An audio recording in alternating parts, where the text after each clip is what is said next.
All right, everyone. Welcome back to Close Friends Only. What episode is this? We're at episode 8. Already? I know. Dang, girl, you're cranking those things out. I know. Abby is back. Back. Back in action. Abby and I were actually on FaceTime last night, and I've been in kind of like this depressive episode, I would say, for the last like 48 hours-ish. And I called her and I was crying and everything, and we were just having such a great conversation that I was like, you need to come over tomorrow. We need to record this for the podcast. So let's take everyone back a little bit of what's kind of transpired. You guys all know, and the first time we ever spoke about Baseball Boy was actually with you. Yeah.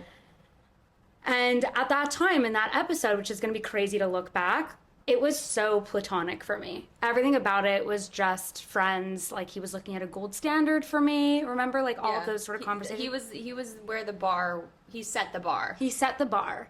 And I had a great foundation of friendship with him and everything like that. When he left, I obviously had this, like, moment where I was crying for, like, for baseball. When he left for baseball the first time at the end of January, beginning of February, I was, like, crying, but I didn't think it was really all about him. I think it just brought out a lot of things that were going on, which we spoke about in episode 2. I had the month apart from him, I would say. And then when I got a divorce, I drove there that day and opened up the floodgates. I caught feelings. Yeah. And, like, everyone was like, Alex, you're crazy. You have feelings for this guy. You have feelings for this guy. And I was like, no, I don't. I knew all along. And, you know, it's funny when, like, your friends are dating as an adult because you really can't, like, give much of an opinion. You kind of have to, like, let them do their own thing. But not to say, like, I told you so, but, like, I knew that you had feelings. Everyone did. But, and also it's like, what was there not to have feelings for? Like, he was like, you guys had this, like, Yeah. you know, this amazing, like, connection. Like, you, like, yeah. there was no really, like, red flags. I think why I didn't note it as feelings was because I treated it so differently than I've ever treated anything else in the past. In what way? In a way of, like, I wasn't goo goo gaga in the beginning, you know? I wasn't... Do you think that's because you were, like, kind of had the divorce happening? Like, you were kind of, like, busy with that, and he was just, like, a fun distraction? I think he was a distraction, but we just had these boundaries set in the beginning that we just... And they weren't even, like, formed boundaries, but we had these boundaries where, like, we didn't text. We didn't have that type of relationship. So I don't know. I just really didn't catch it as, like, feelings. Because normally what I would think in the past when you're dating someone is, like, you're going out for another date with them. You're texting all day. Like, you're forming these sort of ideas. And because we said early on that there was no strings attached and we're both not looking for anything serious, that was always what was in my mind. It didn't allow me to go there until I went there after my divorce. And I still don't even think I realized it at that point yet. And I had the best time with him. Like, honestly, I had the greatest time. And we were still able to talk about other people that we're, like, sleeping with or other people that we were talking to or anything like that. Like, so there was still no jealousy that really came out of anything yet. So, and also, like, acknowledgement on both ends that you guys are not exclusive committed to each other. Like, you guys, like... Yeah, and I would always say, okay, the second that one of us gets jealous of what we're talking about, that kind of alludes to someone that has feelings, right? And so I kept it like that. And he would always say, you're my best friend, you're my best friend. I would always say that back to him. And as I'm, like, reciting these stories to my friends, they're like, Alex, like, guys and girls just, like, can't really be best friends. Yeah, I don't believe that they can. Right. I had this great time, and then I left, and I was in, like, the best mood. And then I drove to Miami, went to see him again. After I left that time, I was like, I think I have feelings for him. Like, okay, I think it's official. Like, I think I might like him. So then on my way back from Miami back to Tampa, I stopped and saw him again. And this is where it kind of gets interesting. In the morning, when we said goodbye, I knew that it was going to be goodbye forever. Like, for a very long time, because he was leaving now for the season. So he wakes me up at, like, 8 a.m. or whatever time it was, and he's like, okay, I'm leaving, like, come give me a hug. And I went and gave him a hug, and then I, like, ran back and, like, tucked myself into the pillow, and he was like, what the fuck is wrong with you? Like, come over here, you little shit. Like, give me a proper hug. Goodbye. And I was like, I don't want you to see me cry. I don't want you to see me cry. And he's like, just come here. So I gave him a hug. He's like, I'm going to miss you. Which is so funny because, like, obviously crying is, like, such, like, a vulnerable place to be, but considering like all of the conversations and like the vulnerable, you know, I feel like your whole relationship Was vulnerable. And so it's so funny that like this is what like made because you I kind of, wasn't like, vulnerable with my feelings with Oh. him. You know what I mean? Yeah. I think when I'm vulnerable in other ways, it's totally okay for me. Yeah. But when it has to do with the person, I think that's why I start to cry. So then I gave him a quick hug. He said he was going to miss me. I said I was going to miss him too. And then I literally, kid you not, I laid in his bed for fucking hours while he was gone at like practice, crying my eyes out. And then I said to my friends, Oh, that sucks. oh God. It's just like you're like in his like smells and Yeah. you're like, oh. Everything. But mind you, I also realized the night before that I was driving with no car insurance. And so I needed to call like Geico and this or that. I could have done it a lot faster, Yeah. but I was using that kind of as an excuse. I also then had to pay like a $3,000 bill. So I'm like, because I had to pay for the the upfront. Yeah. Anyway, it was like a whole thing. And so I then sent him a text and said, should I stay or should I go or whatever? And he was like, actually, I have a lot of things that I have to do today, but like stay as long as you need. As soon as I got that message, I like bolted. I was like, okay, this is him like kind of setting up a boundary. And then to me, what made me realize that I really caught feelings for this guy was being like, holy shit, I wanted to stay. Mm-hmm. I've always got up in the morning and like just bounced. But there was something about it that I like wasn't ready to say goodbye. And I also didn't like the way I said goodbye to him. Mm. You know? I started crying to my friend over dinner and she was like, you need to tell him how you feel. And I was like, you're right. So I call him and I said, I'm really confused at the way I feel for you because something's changed. He's like, no, I don't think anything changed. I think you're just going to miss me, blah, blah, blah. I said, no, I just have to be honest with you to let you know that I'm just feeling something. And I said, have you not been confused by your feelings for me? He's like, no, I don't think about you like that.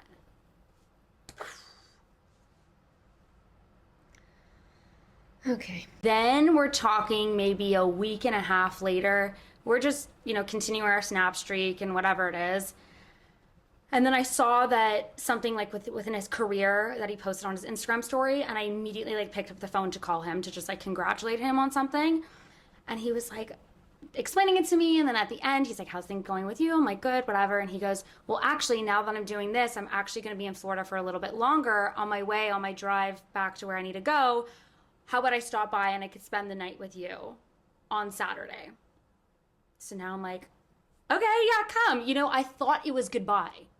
So now I'm getting this hyped up feeling. Also, he was making the plan with me. For the last 3 times that I saw him, I was making the plans with him. Yeah. I also, I had to go to his work. It's not like I can ask him to come. So some of my friends were like, why are you always running to him? It's like, I would never ask him to run here. And also, he's not going to ask me to come there. You know what I mean? It's like so hard to like revisit all these things. Then this is where things get like a little bit weird. I've always said that we've had a texting relationship where it was like nothing really. We would Snapchats and each other reels, whatever it was. And then when he went on this trip with the team, I was getting we were texting like for 48 hours, like straight.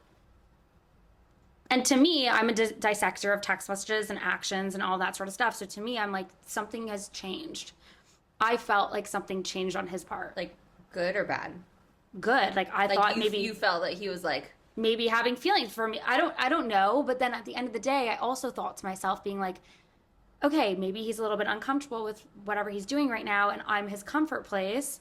And so he wanted to text me and call me and, those sort of things because he wanted like a piece of home with him. I don't know. And I don't have the answer for that. So I'm kind of just spitballing what I kind of thought. It's us to Wednesday night. I get like super drunk out with all my girlfriends and I FaceTime him and he's like, you're in love with me. You're in love with me. And I was like, no, I'm not. Like, shut up. So then my friend Maddie, she was like, Alex, like now I'm finally just witnessing this. Like, you don't say that unless like you have some sort of feelings for someone. And so then I get in my head again. And then I call him for, I don't know, maybe it was an hour, and I actually don't remember like any of the conversation. Ooh, pit. All I remember is him looking at me saying, I've never seen you this type of drunk before. So now this brings us to Thursday morning. I'm tripping when I wake up. What did I say to him last night? This is weird. Like my blood is boiling a little bit, you know? And then I get a text from him saying I have some unfortunate news. I'm not going to be able to stay the night in Tampa, but maybe I'll drive by and just we can go for a quick bite. So what do you think the first thing in my head was? You did something wrong. I did something wrong. You said the and a wrong quick thing. bite, Yeah. a quick bite, not coming over to like hang out and, you know, do our thing. Yeah. So I'm fucking tripping. So I call him and I'm like, hey, like that's okay, blah, blah, blah. He says to me on the phone that he needs to go see his family first. Like he just needs to get where he needs to go. Mm-hmm. So he can't really stay overnight. I was like, okay, fine. So then I write him a text and I said, you know, if it's too much, you're going to have such a busy day. Like, don't worry about it. You don't need to come stop by and see me. And he goes, okay, I'll let you know. Mm-hmm. So again, when you sent that text, were you like just giving him like an out, I was giving him an out. or were you secretly hoping that he would? I was giving him an out in the sense of like, don't feel pressured to come here if you have like such a busy day. Like, I was giving him an out, but I guess at the end of the day, I wasn't looking for the response saying, I'll let you know. I was kind of looking for a response like, no, of course I want to come see you. Mm-hmm. Yeah. You know, I guess there was a little bit of that. So as the night goes on, I start like freaking out and I have to say something. I'm somebody that I can't keep it in. Like, that's why I can't play games.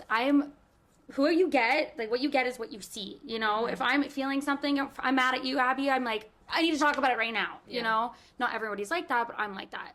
So I rate him receipts, timeline. And also, let's just like be aware that the other night he was telling me, you're in love with me, or that you're this or that. Like, you know that I have some sort of feelings for you, and you're still like acting like this to me. Like, he didn't want to let me go, you know? Whereas maybe with someone that you know that they have feelings for you and you don't feel the same way, you kind of like back, Yeah, kind of. you pump the brakes, you go. Yeah, you kind of distance You yourself. distance yourself. And I've never met him, Yeah. but I don't think that was very nice of him, because you have been, you were very expressive about how you feel Right. about him, All right. and I feel like he kind of didn't pump the brakes. Right. And in a way, it's kind of, I'm not trying to label him, Hmm. it's kind of giving fuckboy behavior.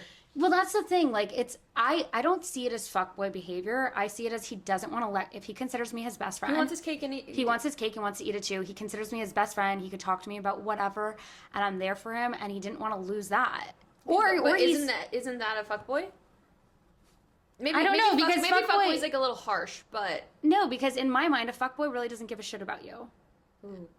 which honestly, like, which one's worse? I don't know. For someone to not give a shit about you, or for them to give a shit about you and still just like Well, that's know where how you feel. And that's where it gets really confusing, right, about everything. And so anyway, so this is what I say to him on Thursday. this is when you told him not to come. No, this is when he said, okay, I'll let you know if he's coming. And then I wrote, is everything okay? I don't know why I have this feeling something's up. He goes, are your spidey senses tingling? I said, yes, LOL, I'm a psychic. Well, am I right? He doesn't answer, so I call him. Doesn't answer the call, and then goes, bruh, I'm just playing Fortnite. Everything good. I write, LOL. He has his red receipts on, so he saw that. Knows that I'm like pissed about something. And then I go, something does seem off, and I don't know what it is, but I don't like it, so maybe just not a good idea to see each other Saturday. And he goes, okay, if you say so. Oof. And I left it at that. So Friday morning comes along, and I'm like, I'm not texting him. Like, this was it. This was my closure, blah, blah. I end up calling him. We're on We're on FaceTime for 2.5 hours. Okay? He then starts to tell me, I knew that in your head you thought that you said something wrong. I've been waiting for you to be the one to come call and tell me. I'm like, well, what the fuck? I need reassurance. Like, I was tripping all day that I said something bad. He's like, you were drunk off your ass, but you didn't say anything bad. Anyway, where I'm getting to on this is like, the conversation was so like, it brought me back into this place like, oh my God, like I It's can't. triggering. It was triggering, but it was also like, you know that I was freaking out about something because you know me so well, and you just sat back and just didn't say anything to me. Yeah. and like you knew that I was tripping and I told you like not to come, blah blah. Like what are these games? And I mean, yeah, to be fair, I was being petty and I played a game. I didn't mean to say that. Basically, he's like, I'm gonna come and see you. I'll only be able to have a short amount of time. And I was like, okay. And then Friday night, I started getting extreme anxiety, and he had told me that like there was another girl he was talking to, and I got jealous. So back to this part of the jealousy, when I know that I'm gonna feel something, that's when that happened. And so I call him crying and I'm like, I care. Like, I care so much. And he's like, maybe I'm not the right person to talk to about this right now. Like, maybe you should call one of your friends. I'm like, but they aren't in our relationship. Like, they don't know what it's like between the two of us. And, you know, it's just bringing me into this whole thing right now where it's like, I can't believe I care and I don't want anything from you, so I don't really know what to do about it. And he was honestly being so gentle and nice on the phone. So back to the fuckboy thing, if a fuckboy would just not even pick up the phone, they would not sit with you, listen to you cry, you know. And maybe he's not a fuckboy, but I think there is like a lack of a maturity thing, which he's young, but I think the fact that he knew how you felt and he didn't put a stop to the amount of himself that he gave you. Right. It's like he knew how you felt about him, and he still was always available for you. You guys were always talking. I feel like that's where like the fuckboy like confusion is. Right. You know?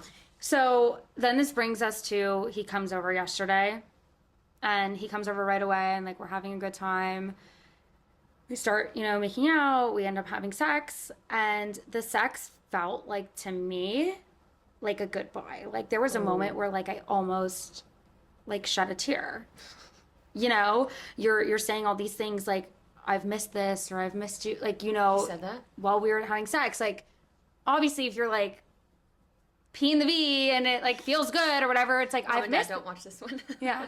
No, but it, like, you're like, I've missed this. Yeah. But like, we've never really spoken like that before. So I didn't really understand like kind of where it was sort of coming from. And then he went to go shower.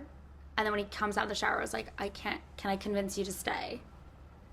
And he was like, it's part of the job, Alex. Like, I can't stay. I need to go. And then my waterwork started coming. And this, I think, is like the biggest message that I can give to anybody. I knew in that moment I have to pull my strength and say exactly what the fuck is in my mind, because if you don't say anything and think, okay, I'm not going to say something because I'm scared to fuck it up, or you say something because if you don't, you're going to fuck yourself up. Yeah. Do you know what I mean? Better And to so get it out of your... you need to get it out of your system. You need to do this. So I built up all this courage, and I was like, this needs to be it. This needs to be over. So I start crying, and I look at him and I'm like, I have deep feelings for you. Like I'm bawling, Abby, like dry heaving, like literally like crazy. And he's like, you know, like, it was this thing where he was like, you know, I say goodbye to people all the time, so I'm sorry if I'm not emotional into the goodbye. It's just because I have to build up like this sort of wall, you know? And then he goes and tells me like, you know, I love you as like my best friend, as I would with any of my other friends. And there's so many times where, you know, we'd be on the phone, and when I hang up, it's like, oh my God, I almost said like, love you, bye. You know? And I looked at him and I said, well, it's like, I love you the same way. And I'm not in love with him. I fell for him, but I'm not in love with him. And I believe that, you know, there's so much more to figure out when you say in love. Like if this was me when I was 18 years old, I'd be like, oh my God, I'm in love with him, you know, but that's not the case. So I do really, really deeply love him as a person, but then I also have these like romantic feelings for him too.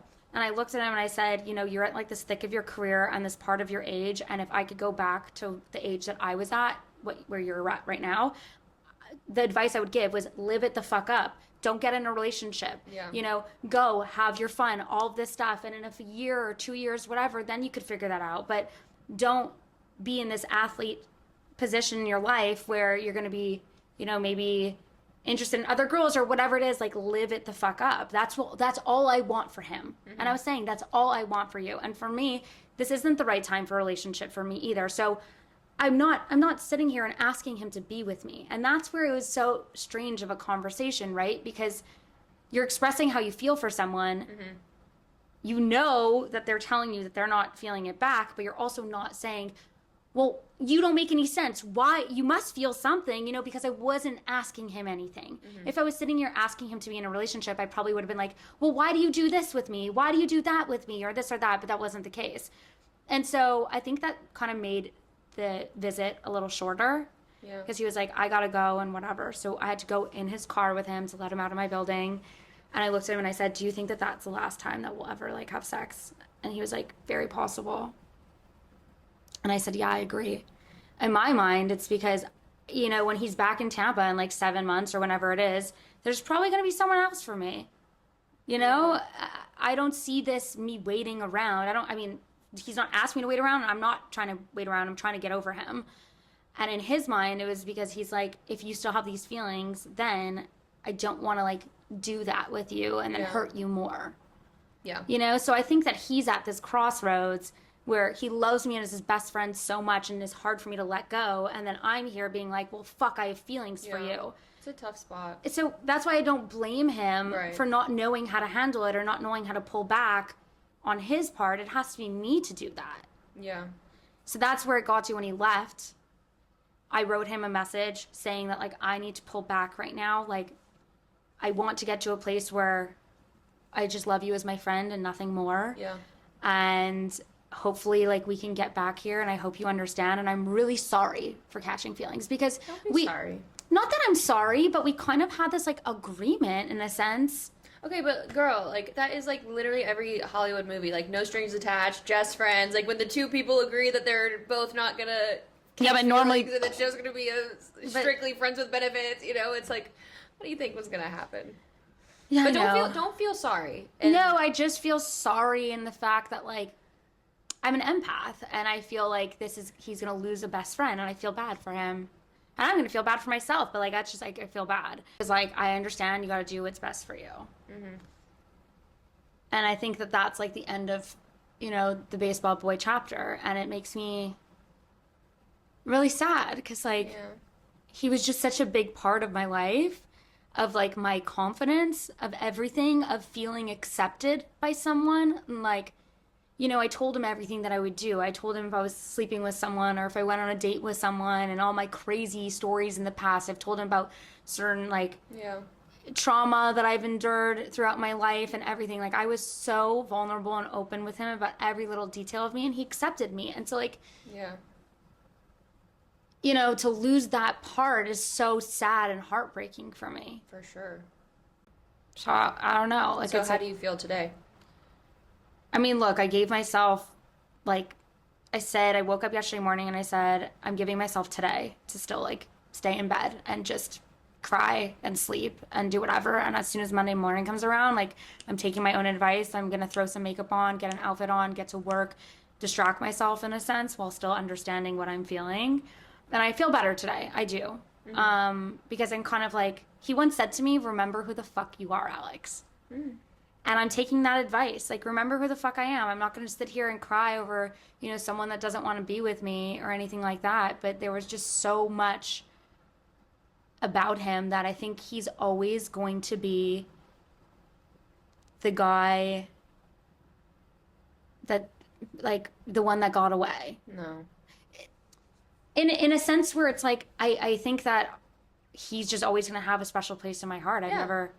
And that's totally fine, but I don't want you to sit here and be he's the one that got away, because he's not. Because if he is meant for you, he will be for you. And if it's not going to be him, it's going to be somebody infinitely better that compliments you and gives you everything you need. Not saying that this guy is not a good person, but the person that is meant for you will check all of those boxes that he checked for you and then some. Right.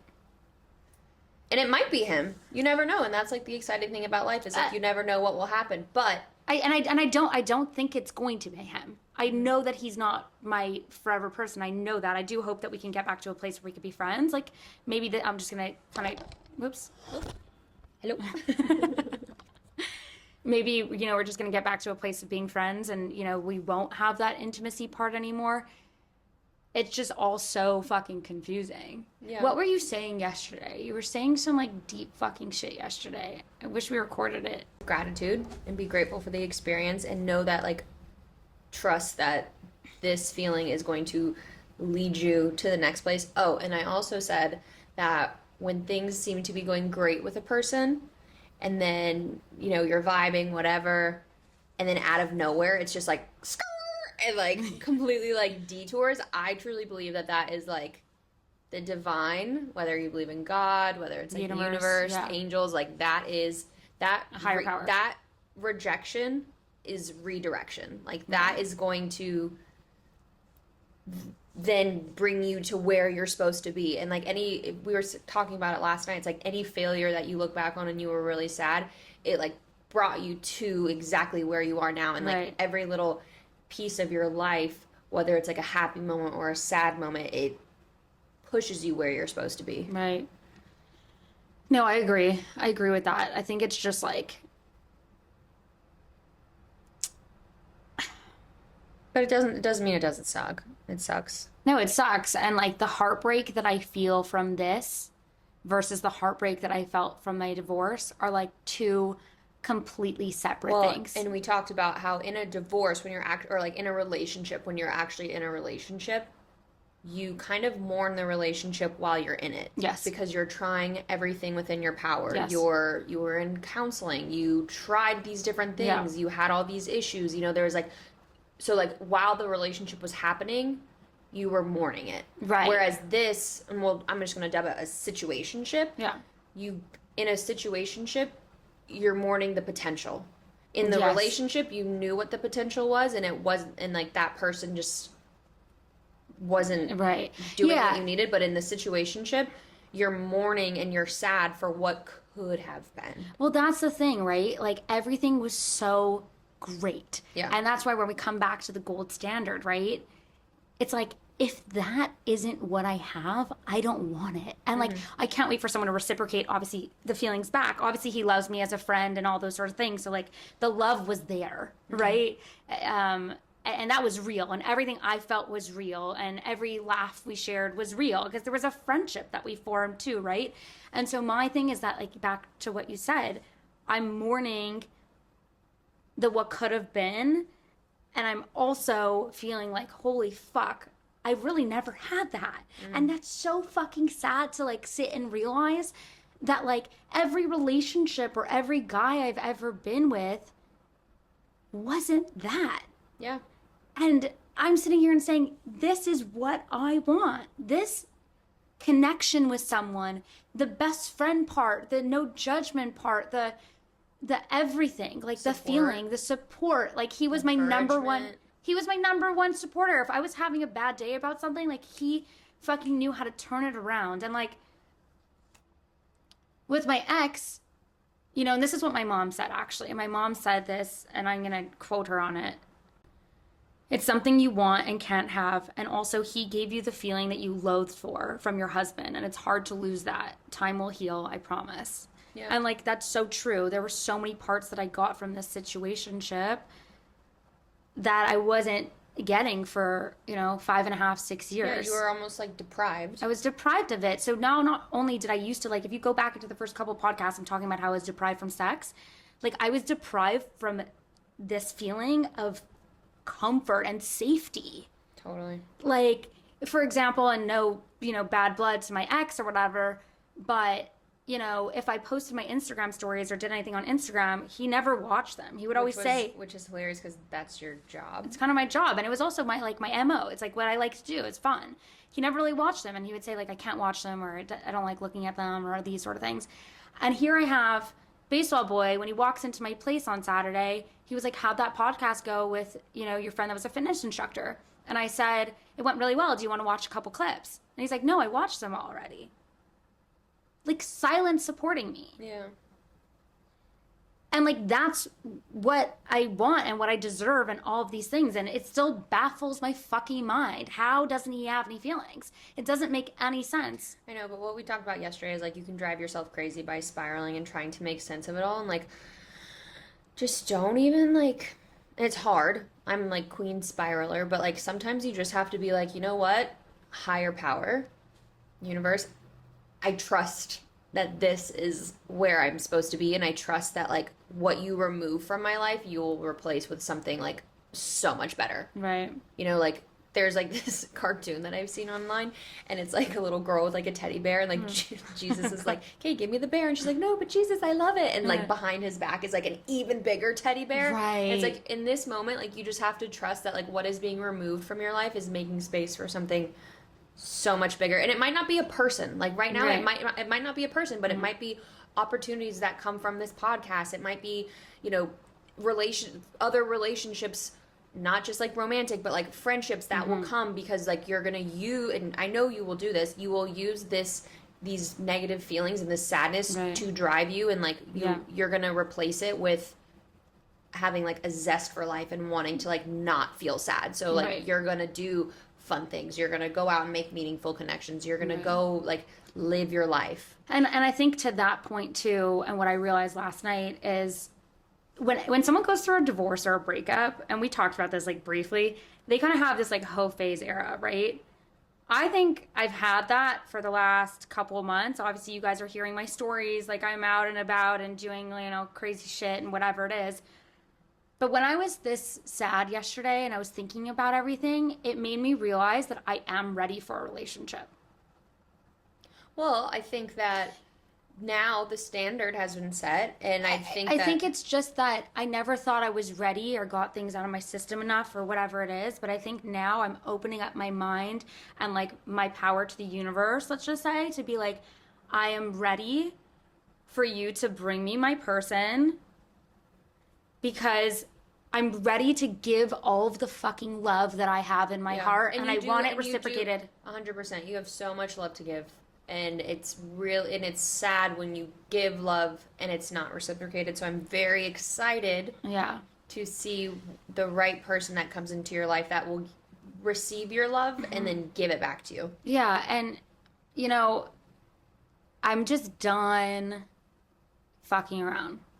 Honestly, they say that the first situationship, post-divorce is like the hardest thing. Totally. And I can now say that. Like, I thought, you know, there were many little situationships that I had that I was like butterflies over. But that was like infatuation, right? You get excited right away when you're talking to this person. You're like, ooh, do I like them? Do I not? Whatever, blah, blah, blah. And so when I look back on the situation with Baseball Boy, there was no infatuation in the beginning because we kind of established like these settings. He was also so much younger than me. I didn't have my mind there. It grew the feelings. And that also taught me where it's like, if I'm dating someone, I probably won't get into that serious relationship or exclusivity for like maybe 3 months or something, because it takes a while to get to know someone. And if this situation taught me anything, I believe what I feel for him is so fucking real because I had time to feel it. It wasn't an infatuation. It wasn't just an immediate thing. Oh, this guy's, you know, opening the door for me or taking me to this spot for dinner, or he said a nice thing and blah, blah, blah. It evolved. And that taught me such a lesson in itself. And so, yeah, every heartbreak will, you know, lead you into another lesson and whatever it is. But there is an awakening inside of me now that just realizes it may have not been the right person, but it was the right situation at the right time, and it was the right learning lesson. Totally. And he has been nothing but kind to me through the whole entire thing. And he's so gentle, and it's like, I love him and hate him, you know, because it's like, sometimes you hate how much you love him. Yeah, I hate how much I love him, and when I say I love him, like, because I just really love him as a person, and I'm really gonna fucking miss him, like 100%, and like, it's this thing too. If like, I was always a guy's girl like my whole life, and I always had a lot of guy friends, and I would always call my guy friends for like advice on like all different things, and I feel like I'm like losing that, and that just like really, like, it really makes me sad because it's like I had someone as my best friend that I can call in no matter what and tell them about if I'm feeling insecure about something or what they think about this, and someone that was always supportive and on your team. And not to say that my friends, my best friends, aren't that, but to hear it from like a guy best friend just like felt so different. And I'm just really gonna miss like that part. I mean, he just like has a big place in my heart, and it's gonna be really, really hard to like rewire myself to think like this. And you know, when I did send him that text to tell him I need to back away, that was like the most strength that I've ever had to pull out inside of me. And I think that comes with age, right? Yeah. Because back, if I was 24 years old and dealing with that, maybe I wouldn't have sent that text to kind of leave it open Yeah. and not break the cycle. But by sending that text, I knew I was sitting there. Do I send it? Do I not? Yeah. Because I was like, I know that when I send this, like, this has to be the reality. I have to break this cycle. Well, and also what we were saying is he is going to respect that boundary, and I don't think, and like we were saying yesterday, you were saying even if you go to text him, he's going to be the one that's kind of like, Alex, like. Well, so last night I was looking for my parking pass everywhere, and so I tried to call him just to ask him for that, and then he didn't answer my calls, so I texted him right away, and I was like, do you have my parking pass? Did I leave it in your thing? And he was like, no, I give it right back to you. And that to me was like, you answered the text right away, and like, I know you're driving, so like, you didn't want to pick up the phone and talk to me on the phone, which was a boundary that I know he's doing for me. And, you know, it's a boundary that you have to set for yourself, and another thing that we talked about too is like, right now in this shitty, painful situation, you either choose the hard thing now, which is to sit in the uncomfortableness, sit in the sadness. You know, it would be the instant gratification to text him to keep it going, but that's going to set you up for failure in the long run. It's going to make it harder. You're like going to be picking at a scab and not letting it heal. Whereas if you just cut it off and let it heal, like you said, time will heal all, and it'll make it, everything will get better with time. And you're so right, and I could definitely see that. Like, I could see, okay, if and I don't know if I was on the phone with you or if it was someone else last night, but I said, okay, maybe I'm just like not going to talk to him for like 2 months or something. And they were like, just take a week. Yeah, take it a day at a time. Take it a day at a time, a week at a time. You know, I think that space has always like helped me out with him. You know, I've been fine the last 2 weeks. It's like seeing him again, like brought up everything, and then obviously having the sex and all that sort of stuff, you know, brings everything up. But I'm, you know, hopeful that time will heal and we'll, you know, maybe I'll meet someone and whatever will be, and I could be friends with him, because I really don't see him never being in my life. It's so crazy. Yeah, and we don't need to sit here and be like, oh, I can't. It's like the world can change in an instant. Yeah. Something can happen. Mm-hmm. You know, like you never know, but like right now, all you have to do is take it a day at a time, an hour at a time, a minute at a time, and just like know that what is coming for you is better than what you're leaving behind. Yeah. No, for sure. Fucking sucks. It does suck. And it's like, as fucked up as this is gonna sound right now, I've always been the one to kind of like walk away from a relationship. I've never felt this sort of feeling, like kind of not getting what I want, like in a, you know. Totally. And it's a new feeling. Like, I feel like my heart is broken. Because I'm mourning two things, right? The what could have been and like the friendship that I had with him and everything. But I decided that I got back on Hinge. Okay. And I was like, let me go see if there's anyone in here that I find is interesting and go on a date. So now that this is going to be like, you know, kind of like Alex, another version. I don't want to say 2.0. No, because we've been through fucking 17 versions at this point. Because we talked before a couple weeks ago about like how your new perspective on like dating, you know, and I don't want to like talk about what we talked about because I want you to like lead the podcast, but how do you feel going forward now that you're like back on Hinge and like you're now dating and you've had this whole experience and then like you kind of do feel like you're ready for a relationship? Like, what do you feel like you're gonna? Well, it's funny actually, because thinking about our podcast last time, I was like, yeah, just how I am right now, being like, yeah, I'm ready to open up, I'm ready to intentionally date, I'm ready to do all these things. That's what I was saying, because I had that sense of goodbye and stuff already. And so now I feel like I'm repeated another cycle, which is why it's so important to break the fucking cycle. Because I'm back at this square one. Now I'm a little bit wiser. I have a little bit more, you know, understanding of my feelings that I had. So to your question, or to the answer to your question, how I'm going to go about this differently is be so much more intentional about, I'm not thinking about baseball boy anymore. I'm not going to compare him to other people. What I would like to see you do is be a little bit more reserved. I don't know how we can fucking do and it's such like a fine line between being reserved and being open and vulnerable. And I feel like one of the most amazing things about you is like how you are such an open book and who you see online is who you are, and like Right. you will make a friend with anybody. Yeah. But I feel like when it comes to dating, like Yeah. I would like to see you be a little bit more guarded of your heart I know. and guarded of your emotions. And not to say that like, you know, you need to be like coy and like not tell people Yeah. things, but I feel like you get so excited and you love to share and like Yeah. you love to, you know, I know. talk. I know. So I would like to see you kind of just like be at like the top and like Right. see who climbs, Because like I who makes typically, the effort to like want to get to know you. because like I kind of always go like 0 to 100, right? Yeah. And like all those sort of But things. that's also why we love you. Exactly. So it's like there's a fine line at being able to take what you're saying and also still staying true to myself. And also I find that you could get hurt by putting everything out there in that sense like that too. Like you're opening yourself up for more like judgment or just things like that. However, I think I'm more reserved right now because my heart's actually broken. And that's totally fine. And, you know, something that you can try is asking the guys the questions, you know, kind of like have like a mental checklist of like, okay, well, like this is what I'm looking for in this person, and kind of like make it an interview. Don't feel But like see, but this is the problem. Why I think it like why I actually believe. Okay, wait. I actually believe that the person I'm going to end up with is going to be someone that I built a friendship with first. I always said that when I was younger. And even with my ex-husband, like we kind of built a little bit of a friendship for the first month, but I think it's going to be someone that knows all my stuff so I don't have to hide behind any type of identity for them. Totally. And that's why I had this also romanticizing about Baseball Boy, because I'm like, wait, I've always wanted this. This but is also it. like no offense, I feel like that's like should be the bare minimum, girl. Like I feel like you like the person that you're like your partner in life, it should be your best friend.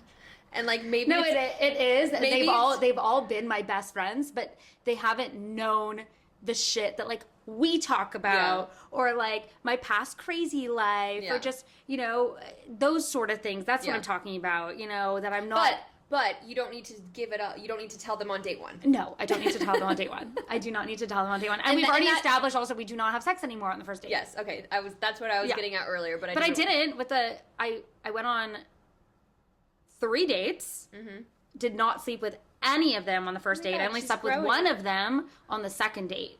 The other 2 were just a one date and done. Yeah. But that was also progress, though. Do you want to talk about why you feel, what made you come to that realization, why you don't want to start, why you want to kind of hold off on having sex? What is it? You were saying that, like, the validation part. Oh, yes.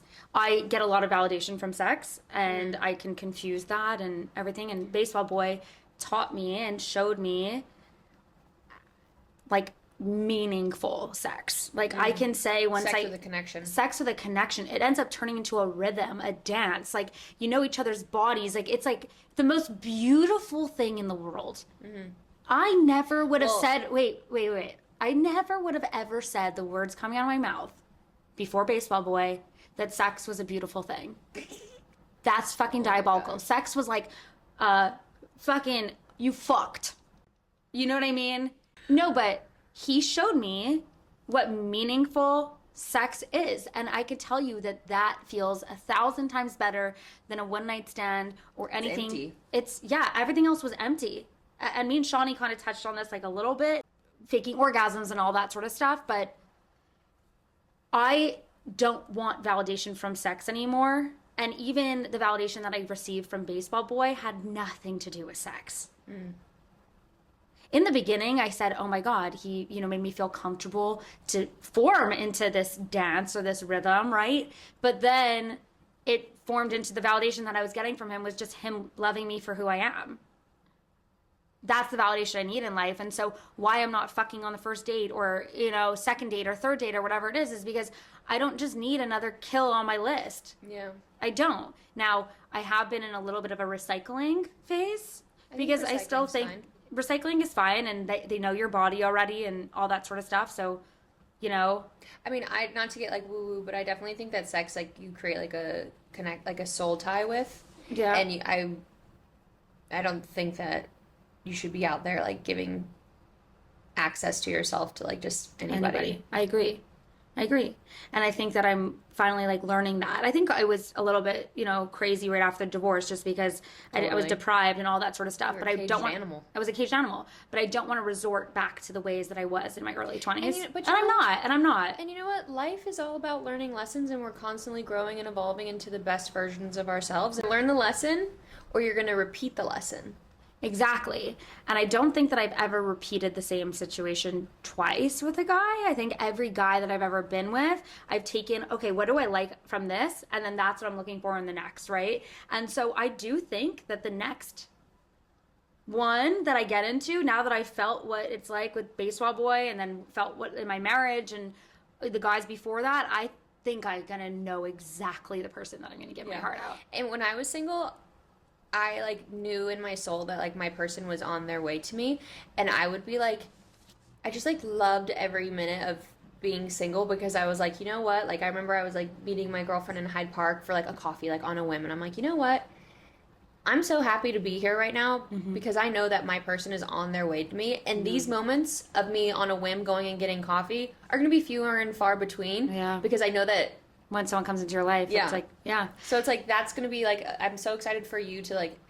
Obviously, you're in your fields right now, and like totally like you're valid in feeling all these emotions. But I'm excited for you to kind of shift into your like Delulu era and like use this to kind of like harness your powers for good and be like, woo! Like I'm so excited for like what's to come. You know? And it's funny because it's like I always just say, okay, I'm delusional but self-aware, right? But I was delusional, but not in like the right ways to be delusional. And this is funny because when Baseball Boy came over, I was saying something about how delusional I am and stuff, and he goes, don't look at it as a bad thing. Mm-hmm. He's like, the most successful people in life are delusional. You will only get success if you are delusional. Like, you have to be delusional about your goals, your dreams, whatever it is. And I don't think I've ever been delusional about the partner that I'm supposed to be receiving. So like, funny that he was even bringing that up the other day, and we were talking about something with work because he was like, look at look at where it got you, delusion, like look at where you are right now. He's my number one fucking supporter, like fucking hate him. But that you're right, now that you're bringing that up too, it's like I got to start being delusional about my great love. Yeah. And it's delusion, but it's also like manifested. It's like, oh yeah, I'm fucking manifesting that shit. Like, what forest do we go into? Because I need to like go to the wall. Let's switch it. I need a very like Betty White. It's delusion, but it's also just like trusting. It's like I trust that this sadness that I'm feeling is going to be short lived because I know that what is coming for me is going to fill this like hole in my heart. And there was something that said like, why you want it so badly now is because you already have it in your future self already has it. Yeah. And it's so true. And like, I don't know, I'll be fine. I'll get over it. But yes, I am going on a date tonight to just try and I don't know if it's healthy. What do you think? Do you think it's bad that I'm going on a date tonight? No.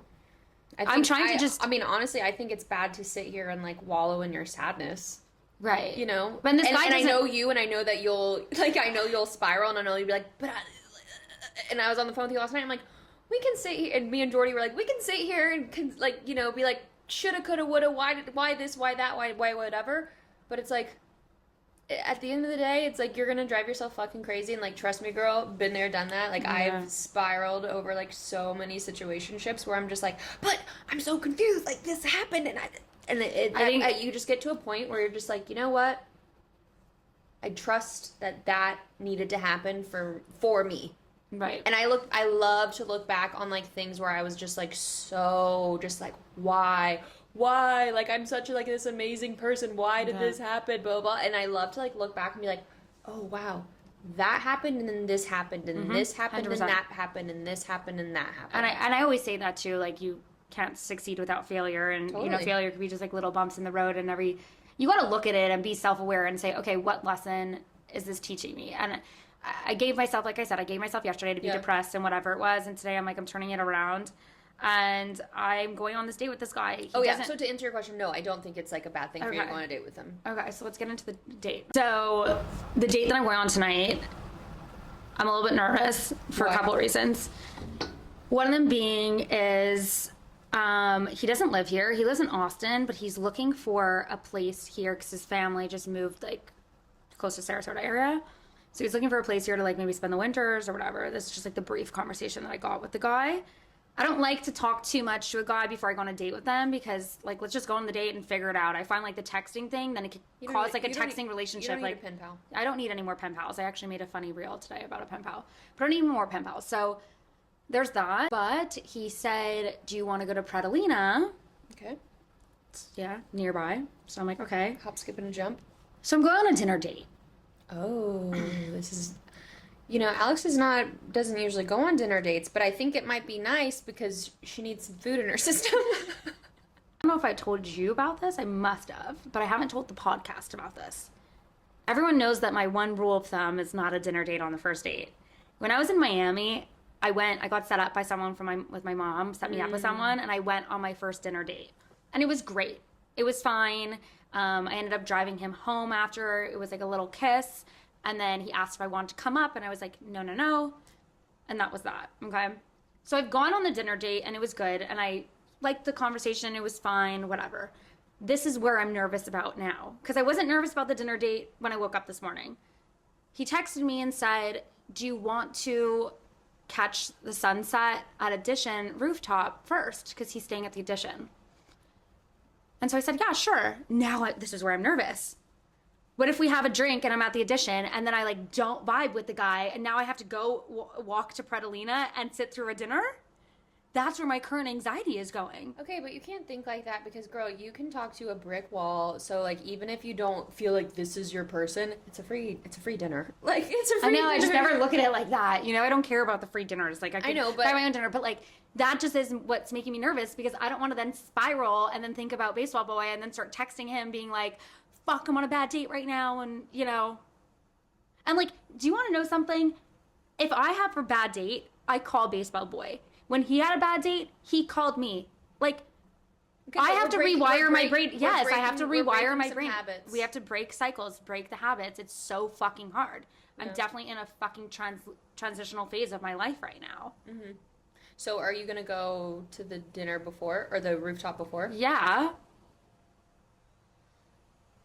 I'm scared.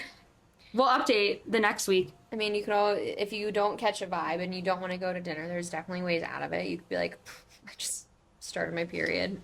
I'm on my period Actually, now. You know what? This is a great lesson for the podcast, and thank God it's behind a paywall. Yeah. But my mom always told me, if you ever needed to get out of something, tell somebody that you have diarrhea because nobody will ever question it. Nobody will ever question it. I don't think I would ever be able to say that to someone. I know, but the fact... Exactly. It's like you don't think that you could ever say that to somebody, and so it's like if somebody is brave enough to tell you, then it's like, okay, no questions asked. We are not asking for proof. Like, God bless you. If you're that brave to share, like, there you go. And I'm like, how aren't I going to be able to use this as a clip of a teaser?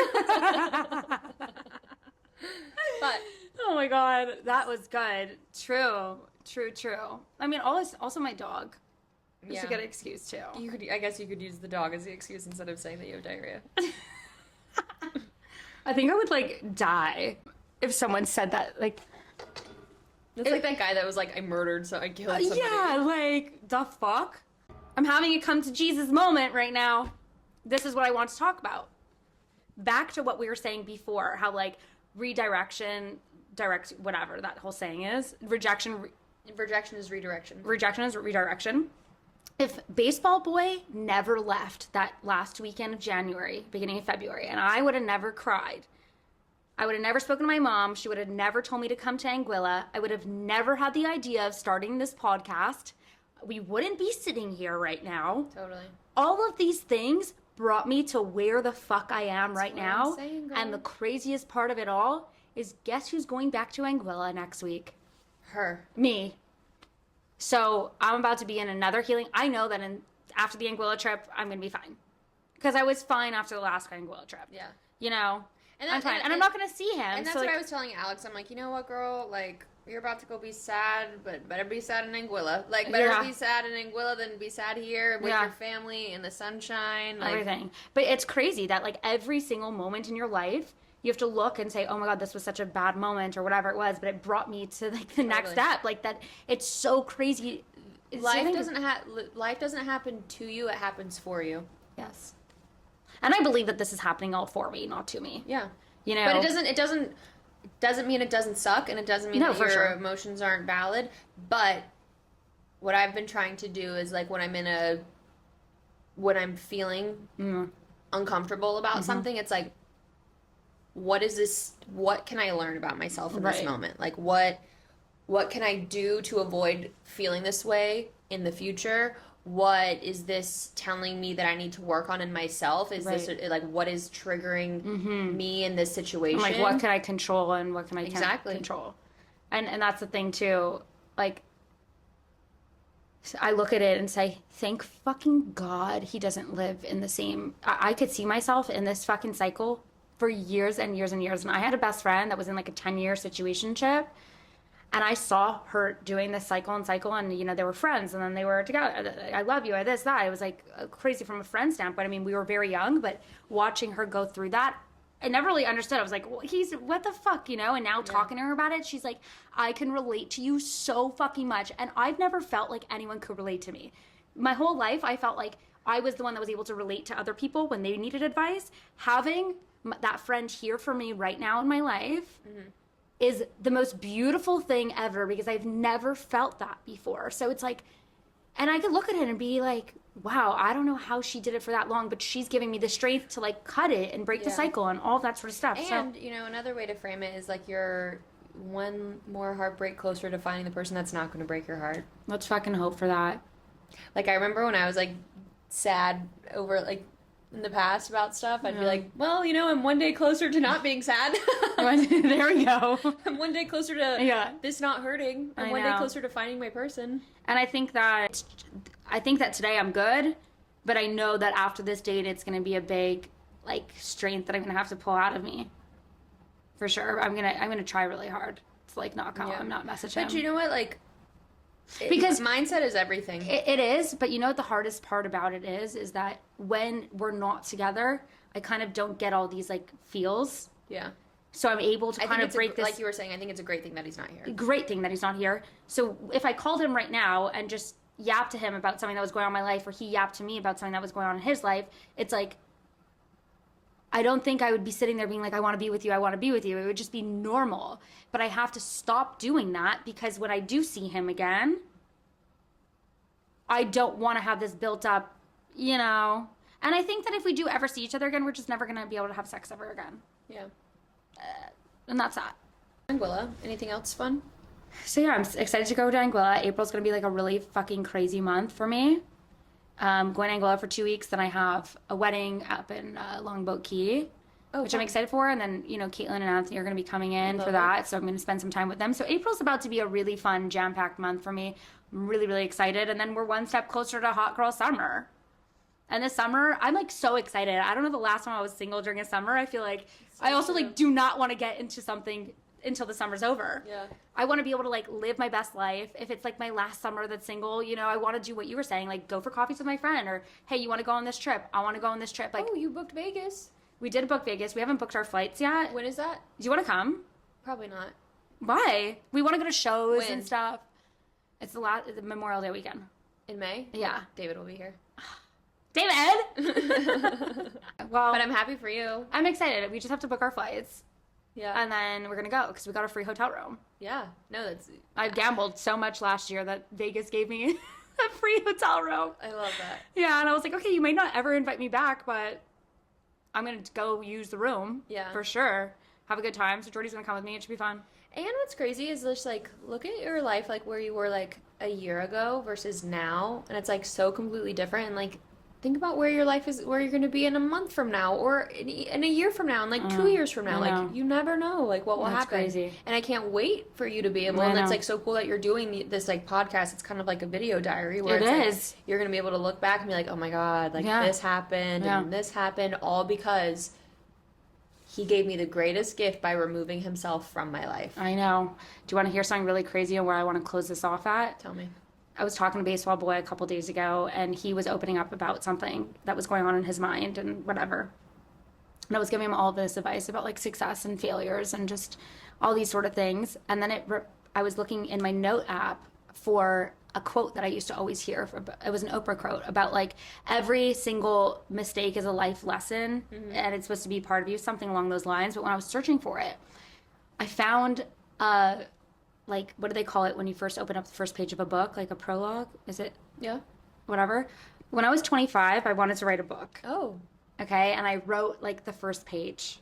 Do you have it? I have it. I'm gonna read it to everybody Oh my because God. it was so scary. I hadn't read this since 2018. Wow. And when I read it to Baseball Boy, I was like, holy fuck, this is where I'm at in my life right now. Wow. No, watch. This is what we're gonna end it at, okay? I find myself asking, are we born within a blueprint of what our lives will be? Do you think every single moment is already set to happen to you? Many of us believe in some sort of universe or spirituality, and some do not. For me, I believe everything happens for a reason. When I first got the idea of writing the story of my life, or shall I say the quarter of my life, each part of my growth, I thought the book or story would be different on each level of change I was experiencing. It began when I broke up with my longtime boyfriend who I'd been living with for 3 years. We'll get to more details on that later, but that is when I felt freedom. Was that feeling really freedom, or was it me knowing my entire view of who I am as a person is about to change? I look at it now as I finally experienced. When I felt that freedom, it meant the book would be about my funny, crazy life stories, my funny, crazy party life stories that I had to tell. Why? Because everyone around me knew me as the one with the stories, the wild one, or the wild card, I should say. You never knew which version of me was going to come out because, truth be told, I didn't even know who I was myself. Ooh. Once I experienced this level of self-discovery, I felt as though I could make a difference in this world. Why? Because majority of people around us and on this planet are silent about their thoughts or fear for self-discovery because they feel alone or fear of judgment and to be a fear of accepted within the society that we live in today. In this book, you will be reading all about my trials, errors, failures, success, relationships, friendships, addictions, mental health, and all things that we experience within this life. Welcome to my life. Wow. You wrote that? How old? I was 25. That's crazy. How valid is that in my life right now? Wow. No. It was, It's like, I want you to keep going. Like, I want to read the rest of the book. I know. Well, now it's like, and so Baseball Boy was saying, he was like, now you have even more to say. How fucking crazy is Yeah, that? that's crazy. Like, where I'm at right now was where I was when I was 20. And it's so crazy. It's like, the more things change, the more they stay the same. They stay the same. I'm underlining the same. Mm-hmm. I have the same, like, coping mechanisms, right? The funny stories, the wild one, this, that. I mean, yeah, it's a part of my personality, and I'm not going to change that. I'm not, I think when I was writing that, I was looking at that as, like, that was all I had to give for people, which now I don't think that that's my only value in life, I think even the podcast, it's like, we'll talk about funny shit that happens. We'll also talk about serious stuff. We'll talk, you know what I mean? So I think right now I'm in more of like a well-rounded part. Yeah. That's crazy, though. So how much of that book did you write? That was it. Oh. But that was that was great. You have a great way with words, girl. Thank you. I was also sober at the time too. Yeah. That's a whole other conversation that maybe another time we'll get into on another episode. But I'll leave you guys off with this. Thank you for sitting here and being my therapist and talking to me through everything. And I really wanted to share this part of what's going on because I think it's a detrimental and important part of my story and my life and everything that's going on. And I think that this is like a huge part that now, the next phase is just going to fall into place because of this. And I think that I'm just ready to close off this Baseball Boy chapter and move on. Yeah. So I hope you guys enjoyed this episode. A little bit different. Hopefully we still gave you some laughs, some cries, some laughs and everything. Sure, that's life. Life can't always be all the good, shit. It can't be all the good shit. And this is like, this is a real. This is real. This is my welcome to my life. Yeah. Welcome to my fucking life. And you know what? If anything that I do or say resonates with one person and makes them feel less alone in this world, maybe you're too wild, maybe you're too crazy, maybe you're too quiet, maybe you love too hard, maybe you have sex too much, or whatever it may be, if I make you feel like you're not alone in that, then that is what I can give this world. Do you know what I mean? To just help one person. Because like I was saying before, with feeling like no one was able to resonate with me, that's why I do all of this, because I hope that one thing that I say can maybe resonate with one person and they could feel Totally. a little less alone. Anyway, so we will see you then. Thanks for coming back on, Abby. Always. I love you. Anytime. I love you. Okay, bye. Bye.